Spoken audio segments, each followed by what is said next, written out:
El progreso del peregrino. Capítulo 17. Conversación con ignorancia, situación terrible de vuelve atrás, robo de poca fe, cristiano y esperanza, por no consultar la nota del camino que se les ha dado, caen en la red de adulador. Volví de nuevo a dormir y a soñar, y vi a los dos peregrinos bajando la montaña por el camino que llevaba a la ciudad. Pero más abajo de las montañas hay un país que se llama de las ideas fantásticas, del cual sale al camino por donde iban los peregrinos, una sendite tortuosa. Aquí, pues, encontraron a un joven atolondrado que venía del dicho país, se llamaba Ignorancia. Preguntado por Cristiano de qué parte venía y a dónde se dirigía, respondió, Ignorancia. Nací en aquel país de la izquierda, y voy a la ciudad celestial. Cristiano. Pero, ¿cómo cree usted que va a entrar? ¿Por qué es posible que a la puerta encuentre usted alguna dificultad? Ignorancia. ¿Cómo entran otras buenas gentes? Cristiano. Pero, ¿qué puede usted presentar para que le franqueen la entrada? Ignorancia. Conozco bien la voluntad de mi Señor, y he vivido bien, doy a cada uno lo suyo, oro, ayuno, pago diezmos y doy limosnas, y he abandonado mi propio país para dirigirme a otro. Cristiano. Pero no has entrado por la portezuela que está al principio de este camino, te has colado por esa senda tortuosa, y así me temo que por más que pienses bien de ti mismo, en el día de la cuenta encontrarás que, en vez de darte entrada a la ciudad, te acusarán de ser ladrón y robador. Ignorancia. Caballeros, sois enteramente extraños para mí, no os conozco, seguid en buena hora vosotros la religión de vuestro país, yo seguiré la del mío, y espero que todo saldrá bien. En cuanto a la puerta de que me habláis, todo el mundo sabe que está muy distante de nuestro país, no creo haya uno siquiera en todo el país que conozca el camino de ella, ni eso debe importarnos tampoco, pues tenemos, como veis, una agradable y fresca vereda que nos trae a este camino. Al ver Cristiano a este hombre, que así se tenía por sabio en su propia opinión, dijo en voz baja a Esperanza, más esperanza hay del necio que de él. Y añadió, mientras va el necio por su camino, fáltale la cordura, dice a todos, necio es. ¿Qué te parece, seguiremos hablando con él, o nos adelantamos por de pronto y le dejamos para que medite sobre lo que acaba de oír, y luego le podremos aguardar, para ver si poco a poco es posible hacerle algún bien? Contestóle Esperanza, soy de tu mismo parecer, no es bueno decírselo todo de una vez, dejémosle solo por ahora, y luego volveremos a hablarle, según nos brinde la ocasión. Adelantar 11, pues, e Ignorancia siguió un poco más atrás. No estaban aún muy delante, cuando entraron en un paso muy estrecho y oscuro, donde encontraron a un hombre a quien habían atado 7 demonios con 7 fuertes cuerdas, y le volvían otra vez al postigo que los peregrinos habían visto en la falda del collado. Un gran temblor se apoderó de nuestros peregrinos al oír esto. Sin embargo, según los demonios iban llevando al hombre, Cristiano le miró con atención para ver si le conocía, porque se le ocurrió que podía ser un tal vuelve atrás, que vivía en la ciudad apostasía, pero no pudo ver su cara, porque la llevaba baja como un ladrón que acaba de ser sorprendido, pero cuando hubo pasado mirando hacia atrás, Esperanza distinguió un papel en sus espaldas con este letrero, Cristiano licencioso y maldito apóstata. Entonces Cristiano dijo a su compañero, ahora quiero recordar una cosa que me contaron de un buen hombre en estos sitios. Se llamaba Poca Fe, pero era hombre muy respetable y vivía en la ciudad llamada Sinceridad, y le sucedió lo siguiente, cerca de la entrada de este paso estrecho, bajo de la puerta del camino ancho, hay una senda llamada Vereda de los Muertos, y se llama así por los muchos asesinatos que en ella ocurren. Ahora bien, este Poca Fe, estando en su peregrinación, como nosotros ahora, se sentó casualmente aquí y se echó a dormir. Sucedió entonces que venían vereda abajo desde la puerta del camino ancho 3 villanos de brío, cobardía, desconfianza y culpa, todos 3 hermanos, y descubriendo a Poca Fe donde yacía dormido, se acercaron a él a todo correr. Entonces ya había despertado de su sueño y se estaba preparando para continuar su viaje. Habiendo, pues, llegado los 3, con lenguaje amenazador le mandaron detenerse. Poca Fe se puso en extremo pálido, y no tuvo fuerzas ni para luchar ni para huir. En esto dijo Cobardía, entrega tu bolsa, y no dándose prisa a hacerlo, porque le dolía perder su dinero, corrió hacia el Desconfianza, y metiendo la mano en su bolsillo, sacó de él una bolsita llena de plata. Poca Fe gritó a toda voz, que me roban, en este momento, Culpa, que tenía un formidable garrote en su mano, descargó tal golpe en su cabeza que le tendió en el suelo, donde yacía echando sangre a torrentes.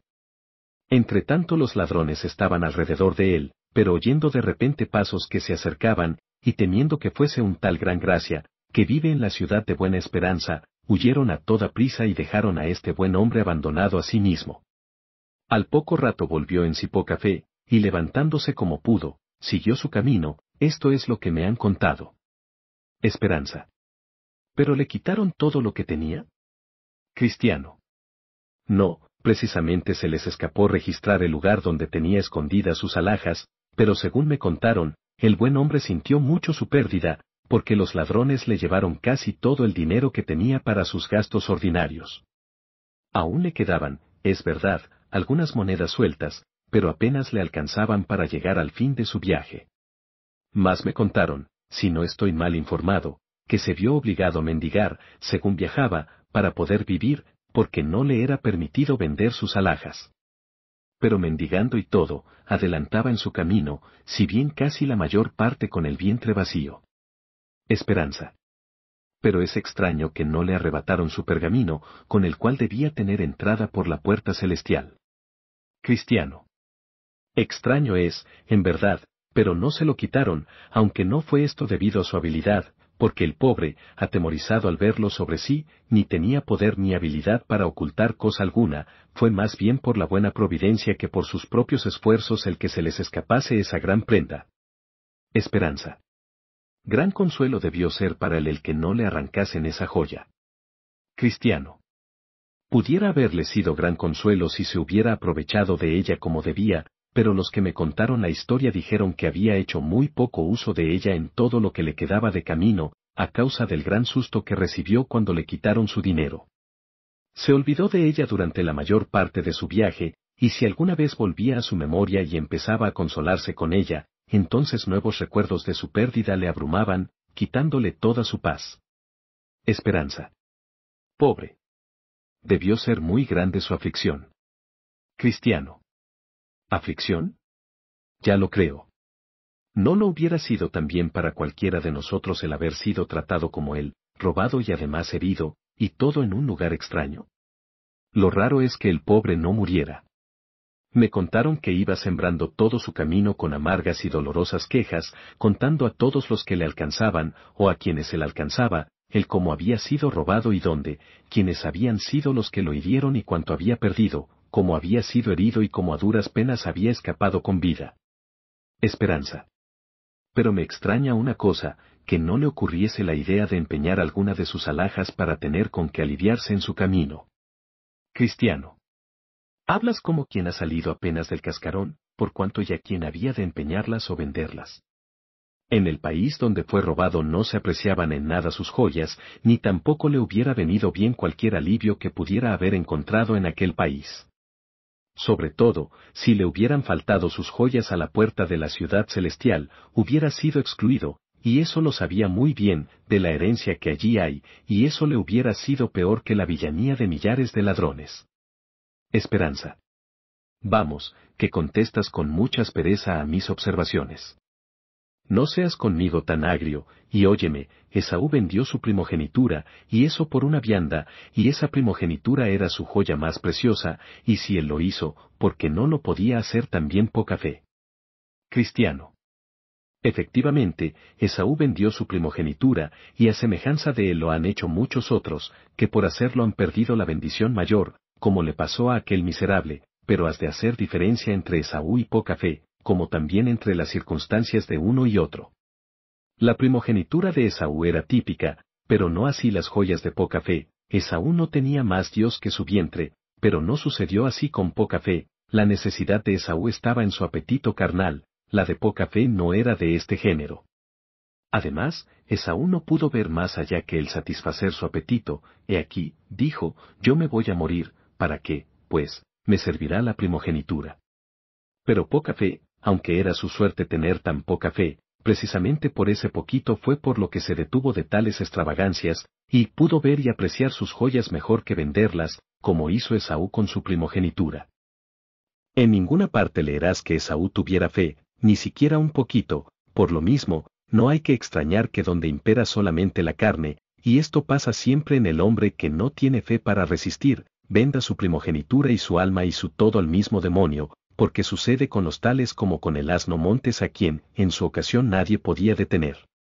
Cuando sus corazones están puestos en sus concupiscencias, las han de satisfacer, cueste lo que cueste, pero poca fe era de un temperamento muy diferente, su corazón estaba puesto en las cosas divinas, su alimento era de cosas espirituales y de arriba, por tanto, a que vender sus joyas, dado caso que hubiera habido quien las comprase, para llenar su corazón con cosas vanas.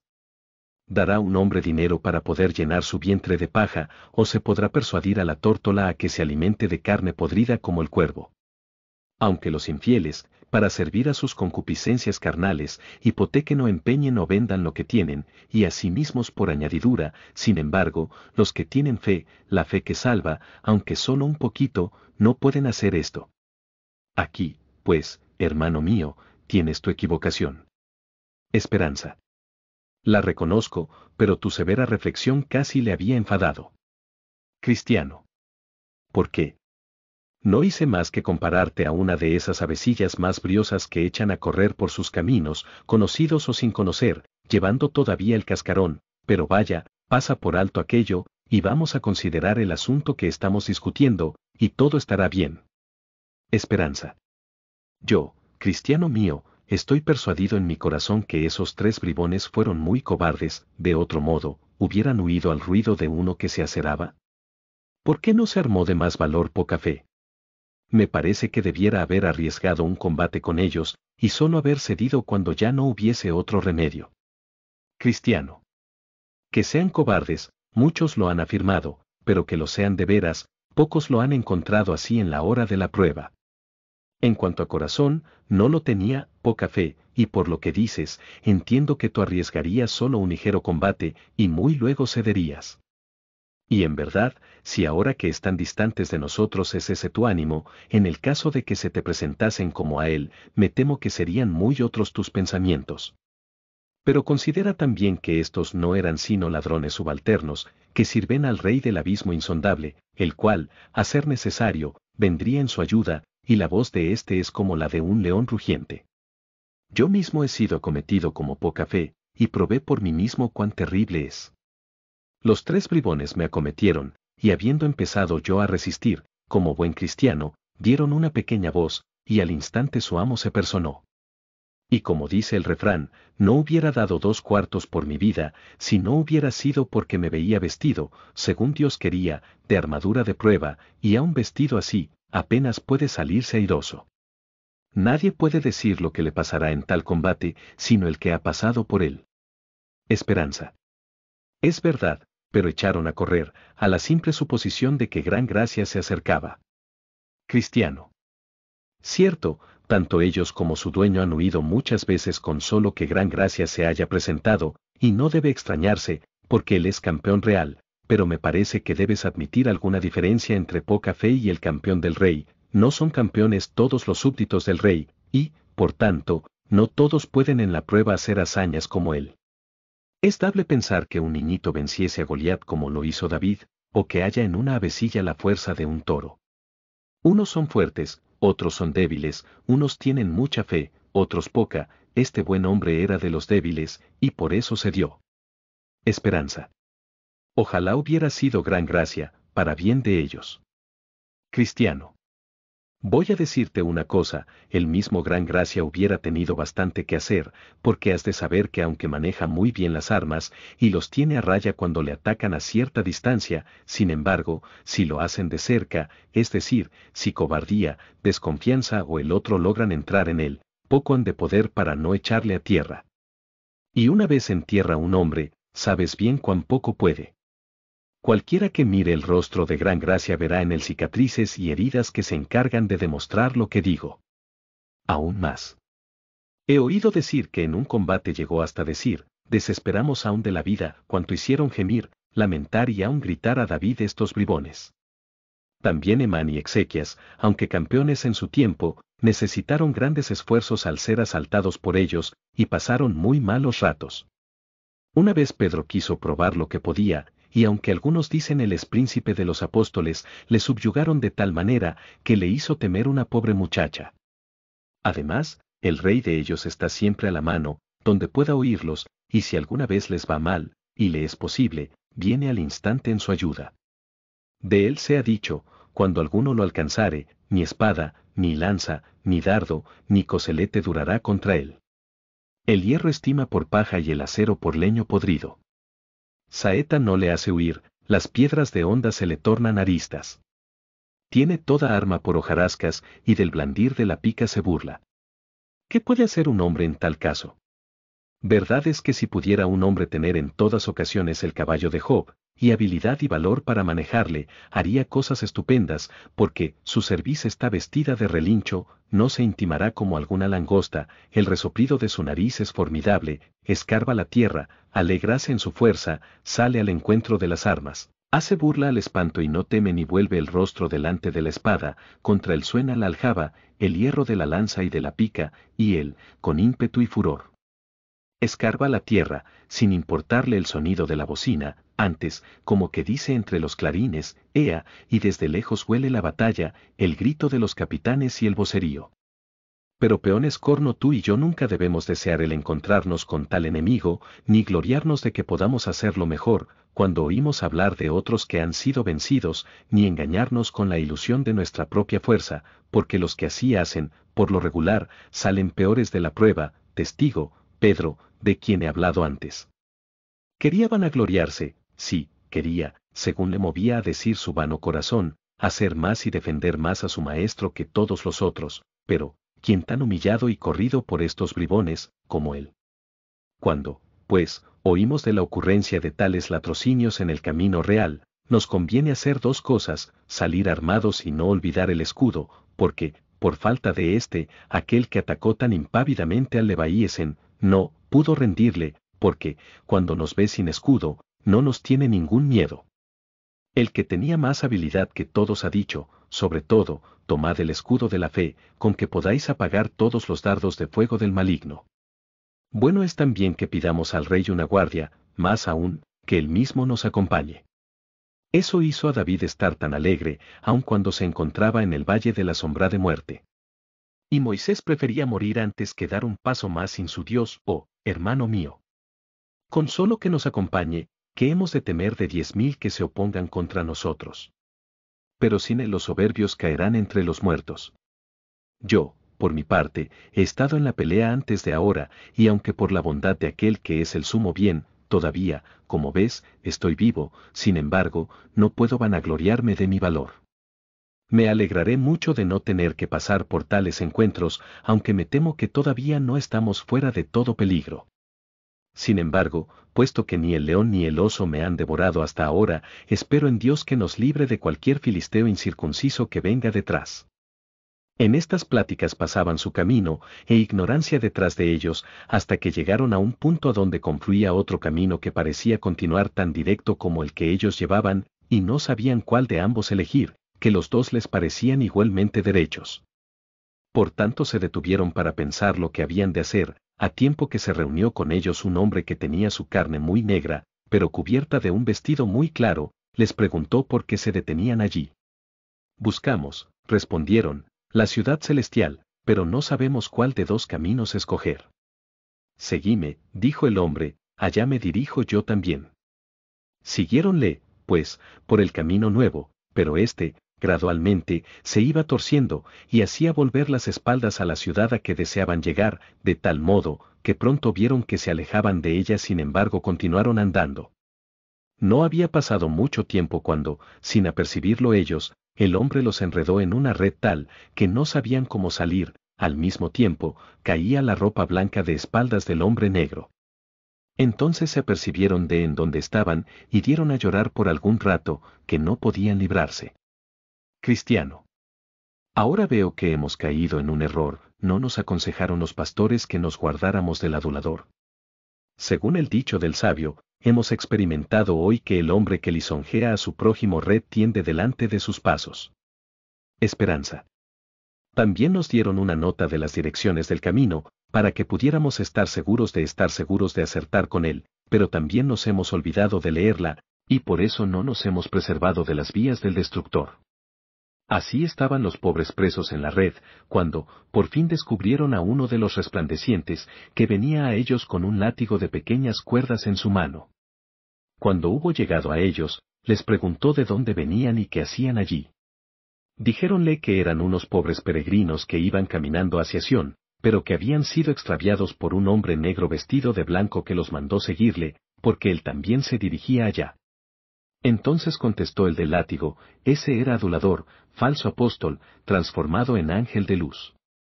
En esto rompió la red y dio libertad a los hombres, y les dijo, seguidme a mí, yo os pondré otra vez en vuestro camino. Y de esta manera los volvió al camino que habían abandonado por seguir a adulador. Contáronle entonces que la noche anterior habían estado en las montañas de las Delicias, que habían recibido de los pastores una guía para el camino, pero que no la habían sacado ni leído por olvido, y, por último, que, aunque habían sido prevenidos contra adulador, no creyeron que fuese el que habían encontrado. Entonces vi en mi sueño que les mandó echarse al suelo, y los castigó con severidad para enseñarles el buen camino, que nunca debían haber dejado, y mientras los castigaba les decía, yo reprendo y castigo a todos los que amo. Sed, pues, celosos y arrepentíos. Hecho esto, les mandó proseguir su camino y tener mucho cuidado de obedecer a las demás direcciones de los pastores, con lo cual ellos le dieron las gracias por tanta bondad, y emprendieron de nuevo su marcha por el camino recto, procurando no olvidar la severa lección que habían recibido, y dando bendiciones al Señor, que había usado con ellos tanta misericordia.